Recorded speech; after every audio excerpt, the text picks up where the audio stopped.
Welcome back to the Change Physician Podcast. I am Melissa Cady with my co-host, Dr. Kevin Cuccaro, and today's episode is going to be focused on the challenges of change. And I can't go without saying that there's a reason I call myself the challenge doctor, because it is difficult sometimes to see change within challenge, because the challenge itself, for some reason, the way we perceive it, our brain perceives it as overwhelming, difficult, just different, and maybe hard to change our ways. But the change many times is for something to better ourselves or to improve some aspect of our life. And I know that, Kevin, you have a few things to say or reference. Perhaps you have a book that you really like, but I would love for you to just start tackling this idea of the challenge of change. Challenge of change. Well, that'll lead directly into the book that I wanted to talk about. But I was going to, the change and challenge thing is like, if change wasn't challenging, then it wouldn't be change, right? It'd be stasis. So really, anytime we change is going to be a challenge. And I think the biggest thing is whether you're seeing that challenge as a challenge, perceiving it as a challenge, versus are you perceiving it as a threat? That's where the overwhelm comes in. And then the techniques that you can do that is sort of to pull that down until you can find it into the smallest surmountable challenge in order for the physiologic change that you get, because we know there's differences between threat perception and challenge perception. But the book that I wanted to talk about, because when we were thinking about this particular episode and the theme of this particular month, which is really about improving yourself, and we'll be mentioning diet and exercise and these things since it's the new year. But the book that I think when it comes to change is this one. And this is Switch. And I'm trying to do it so I don't ghost because of my virtual background. And it is by Chip Heath and Dan Heath. And this was a book that fundamentally changed my life. So there's a couple books that I've read that had really, really profound impact. And this one I started reading, it was sort of the tail end of my experiences with pain. For those of you who don't know, I'm an eventually trained pain specialist. I don't do interventions anymore. And part of the reasons I don't is because when you're looking at therapeutics for chronic diseases, and we can throw pain in there as this chronic, when we're thinking about it, this chronic persistent phenomenon, our typical modalities do not work well. All right. That's not just me saying it. That's what the data says it. And then if you extrapolate that to other chronic disease processes, if you look at things like hypertension, we're looking at diabetic management, we're looking at cardiovascular disease. So much of the healthcare system has been in the sort of Band-Aid procedural cut, poke, drug kind of phenomenon. And you've heard it in some of our past interviews with some of our guests. I'm thinking of like, Ford Brewer, who talked about this as a preventive medicine specialist and how education became so important, but it's not reimbursed. His quote that he had that I absolutely loved was, "You cannot outprescribe a lifestyle issue." And so I became very interested because pain is sort of pulls all this stuff together, and you start seeing these things that really come down to lifestyle and behavioral change and how to make this fundamental difference. Like, well, we never were taught this. How then do you help people to change when it comes to lifestyle and behavior? We know it's not information, or I should say we should know that, because we all have these information resources. We always give a stack of papers to your patients. So here you go. This is information. Make an informed decision, which is absolutely garbage, because you have to look at how the stuff is reading, how well it's understood, what are the takeaways coming from that, what is their background, what are their expectations. And so information doesn't change. And this book was the first one that really taught me that about, like, why are you so frustrated? You're okay. Your patients aren't doing the things that you told them to do.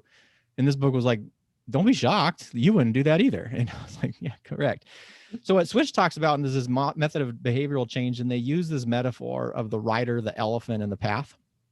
And so the other thing I like that just on a kind of a structural level is they took a lot of complexity and then they simplified it into a framework. And it's a framework that we can all understand. And it's a framework that we can all utilize, which from a behavioral change standpoint becomes really key. Like, how can you make a framework that is simple for people to understand and actionable for them to use? So this rider, elephant, and path analogy, though, so instead of thinking I'm just going to give someone this piece of information and they're going to change, you need to lose 10 pounds. You need to change your diet. You need to start exercising every day. Here's a thing with a list of exercises. Instead, you have to start helping people realize that the best intentions alone aren't going to change, right? So we think oh, if I just, it's all a problem. You know, people are fat because they don't have willpower. BS. That is simply not true, and is judgmental as hell. Instead, recognizing, sure, nobody enjoys being sick, but if we're not appreciating what they call the elephant, so the writer being this person who's like trying to direct this thing, but there's this massive sort of emotional why underneath that is going to default. You can almost think of that as your default behavior, and without being aware of the elephant and doing things that kind of guide that elephant. So you have the writer, and the writer is intentional about doing something, but he doesn't have a lot of power. The elephant man has tons and tons of power, but not a lot of direction, right? And at some point, if you're trying to rely on your rider to guide this elephant all the time, the rider just can't do it, because the elephant's going to overpower him. And then the last part is the path, which is, well, you have the rider on the elephant is not likely to smash through the jungle if there's a path through the jungle. So then it's you're looking at all these things, path being your environment. How do you facilitate an environment that promotes change? How do you motivate that elephant that provides you the energy to continue on that path of change?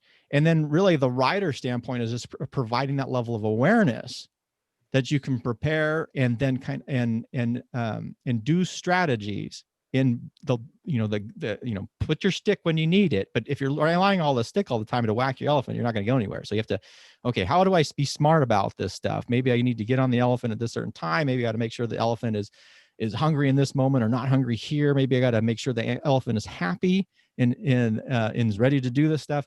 You're using your rider now in very defined characteristics to motivate that elephant, and then also to consciously direct or change your environment, create that path. And I loved it. Like, this book was like awesome. And he does it from, personal, there's personal examples in here. And then there's from a business side, because they're like business authors. How do you change an organization?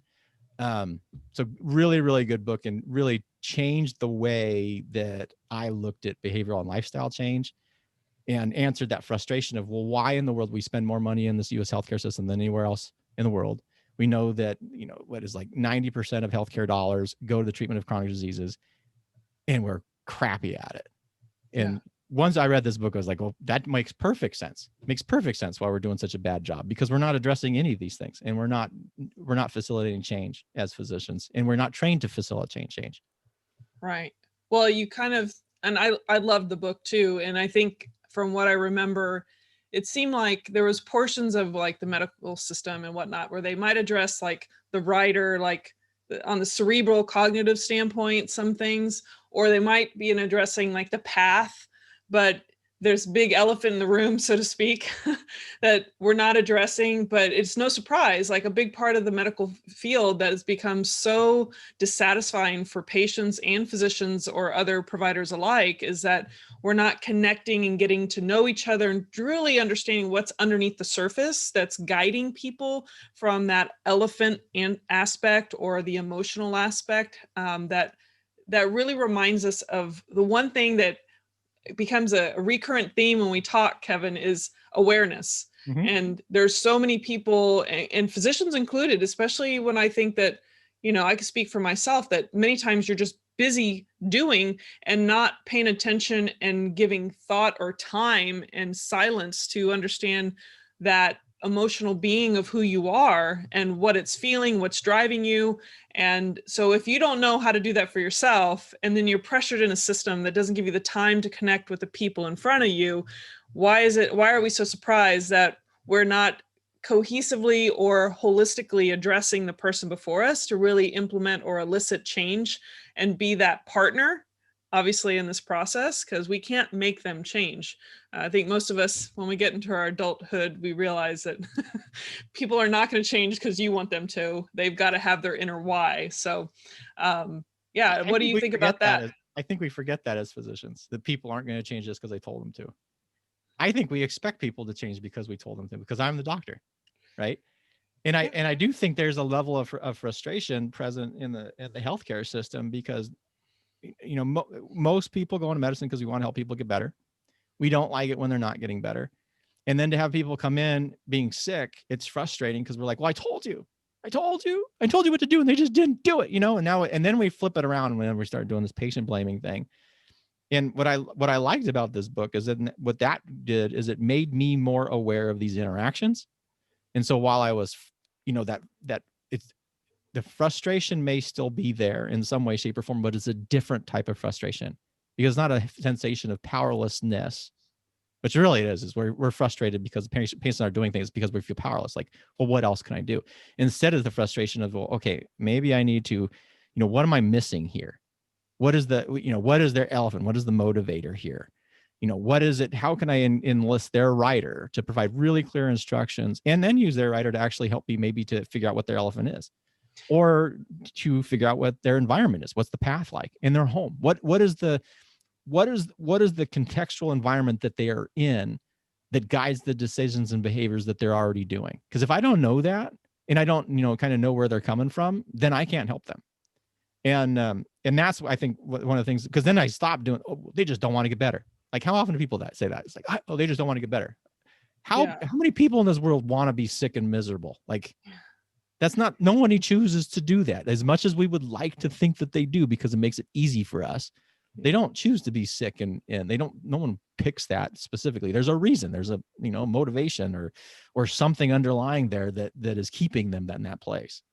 Yeah, but none of us want to admit that we're ill-equipped to truly understand the elephant in front of us, and the other parts of, the patient. That sounds, what I mean. But there's emotional context and underlying issues or environment, whatever it is, that's adding to this complexity of a human that's struggling on their own to make change. And you made me think earlier that it's implicit within our training that the way that you become this physician is on the acquisition of knowledge. And so why we shouldn't be surprised that we have this we've been trained to think that because we acquire this knowledge and we can share that with our patients, or sometimes do things to patients based on whatever it is we're trained to do, that they will get better. And that's not always the case. And there's also this inkling for most physicians to feel like they, just through our training and the nature of how we kind of go on this process really alone, even though we're surrounded by people, that we want to have this sense of control over the situation. And one, if you don't understand the context of the person before you, you want to control the situation and get results, but you can't really control that elephant unless they understand themselves and have underlying reason why they want to change. And you just feel like the knowledge that you acquired is enough to help elicit change. Like, there's no surprise that we're frustrated and we want to project onto the patient that they're the problem, when maybe we haven't learned how to truly elicit change in others if they're ready. Obviously it's not easy. That's something that I feel like I'm learning to do with people close to me. I think it's harder with people close to you. It's a lot harder. It's way harder, which is the challenge in it, that really I think what it does is really puts a mirror in front of you, if you're willing to open your eyes. Yeah, and that returns to that level of awareness, right? Because I think that what I liked about this particular book is like none of us are perfect, and there's always things that we want to change, and there's obviously a conflict, because if we want to change them because there's something that we're not satisfied with, and yet we're unsuccessful oftentimes in whatever it may be. Maybe it's your health, maybe it's your wealth, maybe it's your relationships, or something like that. Those three big bucket kind of things. And but when you are pursuing knowledge in such a way, and then you're applying that knowledge so it becomes wisdom, what that allows you to do is then to see it through other people. So for me, it was like, oh wait, this makes sense for me, because I looked at my own processes of change and oftentimes highly unsuccessful attempts that I've had for things that I've done in the past. And then once you're kind of aware of it in your own world, then you can then take that back to your patients, because now you say, well, okay, they don't want to get better. What is it that I'm missing in this individual or this environment, or again, the motivator? And now, granted, it's a lot different now. I'm not exactly sure when they started pulling motivational interviewing into primary care centers.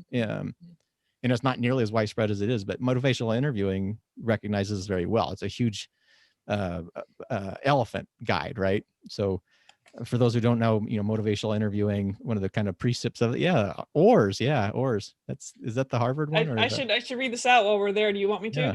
Yeah, go ahead. So ORS plus I, this is part of this little brief motivational interviewing training that I had gotten at a conference, but it's essentially O stands for asks mostly open-ended questions, and A is affirms strengths, abilities, and efforts. The R is listening reflectively, and basically trying to eventually the S is summarizing the big picture, so which highlights the change talk. So you kind of capture the things that maybe the patient said or client said that reflects this desire for change, or maybe why they want to change. And then the last thing is what we tend to do the first at the beginning as physicians, is the I, the information offering. So I'm very guilty of that, and I know I'm not the only one, but that's kind of a general format for motivational interviewing. Sorry. Well, no, and I like that because it makes me laugh, because when you're actually out into practice, we almost do opposite of motivational interviewing, right? Because we do not want to do open-ended questions, which, how are you? What do you feel was wrong today? Instead, we want to ask her these closed sessions. Does it hurt here or there, right? Because from a time game standpoint, we've learned that, or I shouldn't say that we've learned, we feel as if we're opening up those questions that we're going to be in very long appointments. And I don't think, actually, I don't believe the literature has supported that. If anything, it's been like a minute or 2 minutes. And I always kind of wonder about long-term, because you're probably going to have better effects long-term than you are in the short-term game. Of course, you have to think long-term rather than short-term. That's always hard. But we don't do that. Reflective listening. I would be interested, how many people are actually aware of what reflective listening truly is? It's engaged listening. It's not how most people communicate, where we're sitting here going, okay, they're, oh, Melissa's saying this. I have this perfect response. I need to respond. It's like, okay, Melissa says this, and let me reflect that back. And I'm doing that so that Melissa knows that I'm listening to her, right? If I can reflect back what she's saying, then she will either affirm it and we go deeper, or she'll correct me and go to something else. But we just don't do that. We just don't do that in medical practice. Right. I remember in college, I took this class, and I don't remember the exact name. Maybe it was communications in healthcare or something like this. So this was the mid to early 90s. Dr. Marinelli, I don't know if she's still around. She was awesome. But the whole class was reflective listening. And holy crap, it's hard. Like, that's what we did. I must have been pre-MI, because I don't remember even talking about motivational interviewing, but all we did was practice this whole reflective listening thing. And I just remember it was exhausting to do, but man, it really, if it was useful, and from the person who is being listened, it really, really makes you feel validated. So I know those are great things to use in the clinic. And the other part about that is also, you were talking about almost personal change now too, is you can use the same stuff on yourself. If you're journaling or asking the questions, instead of, I always say, if you feed your brain a question, it's going to answer it. So be very cognizant of what type of question that you're giving your brain. Why does my life suck? That's what you're interested in. Brain's going to say your life sucks because, you work till 10 o'clock every day. You never see your kids. You're missing on their childhoods. It's like all that stuff is like, how could my life be better? You feed that question to your brain, and now your brain's going, well, what could you do better? Well, maybe you could optimize this. Maybe you can make sure you're scheduling the things that you're doing with your kids in advance. You're dedicating a day, so, all this stuff, which we started with behavioral change and we started with switch, and we're really talking about awareness and communication styles, is as applicable for our patients as to us. Like, it's really, that's the first kind of conversation to have, is to understand it for yourself. And then once you sort of appreciated that, then you can really open it up and use it with your patients. And I think it's exciting. And if we're getting frustrated with change, there are definitely ways to think about it a little bit differently, rather than the standard, oh, I did my New Year's Eve resolutions. And we all know what the data is on those is. Yeah. Well, when it comes to that, which I think is, you have to have a good why. There's a lot of tricks and stuff. Obviously, reading the book you need to read the book, Switch. But you know, the external whys aren't really quite as beneficial. You need to have your own internal reason for even changing. Otherwise, there's, why you wouldn't even change if you don't have a reason. Yeah, it could be you're worried about your health. You have a child, a grandchild that you just really want to be part of their lives for longer. I mean, there's so many things. Or maybe you just can't move. You just want to be able to move and enjoy things or travel. But I'm curious what you think about this, but I think there's another book called The Power of Habit by Charles Duhigg. And that is an excellent book. And one of the things I took away from that, he speaks of his own story, and every chapter is like a story of somebody else struggling through things. So that's a good one to add to the list. But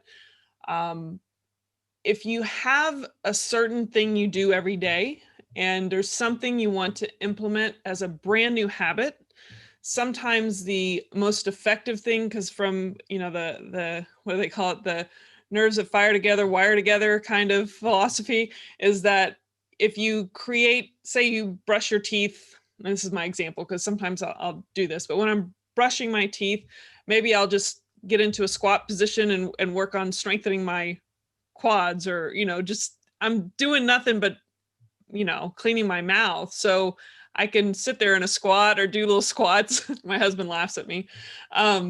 But it's just, it triggers now that I started doing it that same time. And so it makes it easier to remember. It almost becomes you don't even have to think about it. You just triggers to remind you. But that's one of those tricks that you can just find something you do every time, every day or a certain period of the week, and start doing it at that time, and it'll start happening more frequently and really easier to do. So thoughts on that?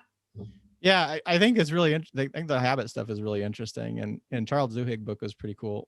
And I just had to pull it up just to make sure. I wanted to make sure I got the summary right, because he kind of simplifies it, this cue, routine, reward. Like there's a cue, something happens, and there's a reward for it. So you're using sort of brushing your teeth as a cue, so that you can do the squat, and the reward is, I'm assuming that you feel good that you did the squat or something. Yeah, or something like that. I did something for my body. Yeah. Yeah, and so you have to be aware. You have to be aware enough to find what the cues are. And then there's the other model. Did you read BJ Fogg stuff? No, I haven't. Before we leave that book, I was going to say the one thing, like people that smoke, many times they aren't aware of the trigger. There might be a cue or a trigger, like they think they just enjoy it, but they're not recognizing that they had some anxiety or boredom that triggered them to grab it. That's become a habit. So it can work in both ways. Like it helps you recognize the bad habits you already have, but it also can help you implement habits that may be good for you. By interrupting the old habit loop. Yes. And I think he even calls so find something else to deal with your anxiety, or to help alleviate. So the cue, there's a cue, and then you replace it. And you can actually probably pull in some of the mental contrasting stuff that Oettingen and Peter Gollwitzer did with the Woot book, the wish outcomes. Is it wish outcome? Something. I don't like Woot. I like mental contrasting with implementation intentions, which is the way they really explained it, where the implementation intentions is the if-then statements. And I can't remember Duhigg. He may have even mentioned. I think he used that. Yeah. Okay, because that was Oettingen's. If this, then that. Yeah. And that's all is because you're recognizing it's to recognize the cue. So if the cue, then now you're replacing it with something else. So if you are, people are eating, if it's after dinner, then I'm gonna drink a cup of tea versus smoking a cigarette or whatever the case may be. But you had to preemptively prepare your brain. It's almost like visualization. Like you already create that pattern of, if this happens, then I will do this. And you're more likely, and the studies prove that you are more likely to be successful at implementation than if 50% you 50% more likely. It's huge. Pretty high. It is like nothing to sneeze at. Like for a super small intervention, super powerful, just the if-thens. And it's all in here, the invisible. It's invisible. And but recognizing that that's the writer, right? And you can't rely on it all this time. What you're trying to do then is you're relying on your writer to awaken at a specific. So the writer's just kind of doing this, right? He's riding on the elephant, and then all of a sudden, there's a cue, then all of a sudden the thing happens, and the writer can wake up and say, "Oh, elephant, we got to go this way, not this way." And then with the other thing being is then you want to make sure the environment. So if you can kind of prime the path. So if you were a smoker and you're trying to quit smoking, you would probably want to avoid the big triggers. Like if you smoke in bars, don't go to bars. If there are certain people you smoke around, that's a big one. You may want to avoid those people for some degree of time. But yeah, it's being able to pull this stuff in that kind of interrupt those loops. But I just wanted to mention, I don't want to mention too many books here, but because the other model is BJ Fogg, and he's a different, I think he's more in the tech crowd, is really popular because he's at Stanford and whatever. And I forgot what his book is called, but he's got the Fogg behavioral model. Tiny habits. That was his thing. Oh, Tiny habits. Yes. Yeah. Which was the kind of almost exact well, not exact opposite. There is still, there's a cue. But for his was, behavior equals motivation, ability, trigger. And so he was trying to decrease the motivation by having really, really small cues. So for him, if you have someone who didn't floss your teeth, his thing is like, okay, well, flossing your teeth may sound daunting.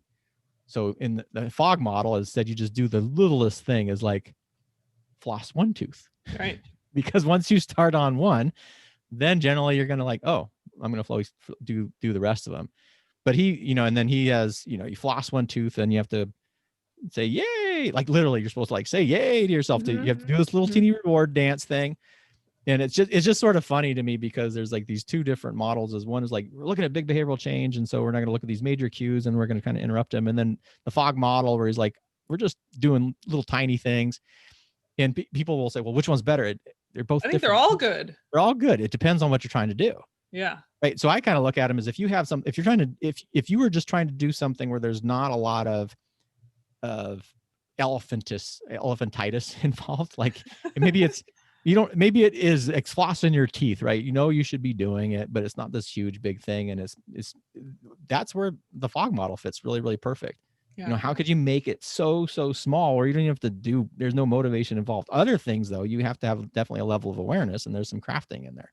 Like if you're trying to quit smoking, that's a bigger problem. And we know from not only the psychology, but the physiology of it is so much more challenging. So but when it becomes wrapping back to behavioral change, if you don't know, like if you're not interested in this stuff, then you go, they never change. My patients suck. They just smoke all the time. They don't want to get better. And it's really, there's way more to it than we appreciate. We certainly weren't taught in medicine. Yeah, I would say most people, when it comes to smoking, most people know it's not good for them, and many of them want to quit. There are a handful that there might be a few that are completely just stubborn about it and don't even want to think about anything or dive into the understanding why they do what they do. And, timing is a big part of change too. There are some people that they're in an environment and they might not even want to like go down that road, but they know maybe in a year they're going to be outside of a certain situation that will empower them and that they're going to be ready to take it on. Like there's so many people in different situations and different circumstances that, you can't ignore it. All these things are really important and you have to really tailor it to that person. Or if it's you that's trying to change, you have to really, really sit with it and try to understand what is it that's driving you or is it just overwhelm and you just doing everything all at once is too hard. And that little flossing one tooth at a time is your linchpin, like that'll start you on that path to like competence and confidence. And then it just, blossoms. You see people all the time that they just start walking and suddenly they start eating better and then they start sleeping better and then their pain gets better, or they suddenly just, everything they're doing in their life just suddenly gets better. But it took that one little, I don't know if it's a linchpin, but there's another word for it, but something stone. There's another word for that. You know what the word I'm looking for? What's the stone doing? It's some kind of stone or rock. It's like to say like it's the beginning of it all. Anyway, it's just one thing can lead to a lot of other good habits because it starts physiologically or psychologically impacting you and you end up totally transforming your life. So it's the pebble that starts the avalanche. There's some like word. I wish I could think of it right now. Anyway, but I think we covered some really amazing books. I think those top three are, The Tiny Habits, The Power of Habit, and Switch. I think those three are really powerful for you as an individual, as a physician, or any other physician ally that's listening out there. But even for your own patients, I've actually recommended one of those books before to a patient, and came back to me several like months later and actually said they quit smoking, based on, you know, reading that book and wanting to make a change too. So anyway, any last thoughts, Kevin? No, I think we kind of covered a lot. I'm going to reflect back to switch again. If you have to start somewhere, and particularly, I think again from a physician standpoint, you're looking at for yourself as well as your patients. I think the best book to kind of start this process is definitely Switch, because it does get you kind of thinking. And he has, or they, is the Heath brothers. They have, you know, organizational down to individual different examples, which is really kind of nice. And I just love the way they write too. They really actionable stuff. But I think it goes to with the theme of the month, which is really change, since we're in January now. You know, when you mention dates and you mention times, there's specific times to do things. One of the advantages of the new year is this is a time when people are thinking about change. So rather than just write down the you know, New Year's resolution and hope is never a plan, but hope it works, is to, you know, be a little bit more mindful and aware and do some strategic resources. Use this opportunity when people are all, you know, when your environment is trying to change, and hopefully this new year is better than the last new year. So maybe we're a little more excited that we're in 2021. You know, apply some strategy and do, you know, really create some facility change for yourself, for your patients. And I think that's pretty exciting stuff. Definitely. Am I supposed to take us out? All right. And with that, I'm Dr. Kevin Cuccaro with my co-host, Dr. Melissa Cady, and this is the Change Physician Podcast. If you enjoyed this video, please hit the button below. If you heard this on the audio on iTunes, please give us a review. We would love to see your feedback. And if you would like to join the community, go to thechangephysician.com and sign up there. And until next time, stay well. Bye.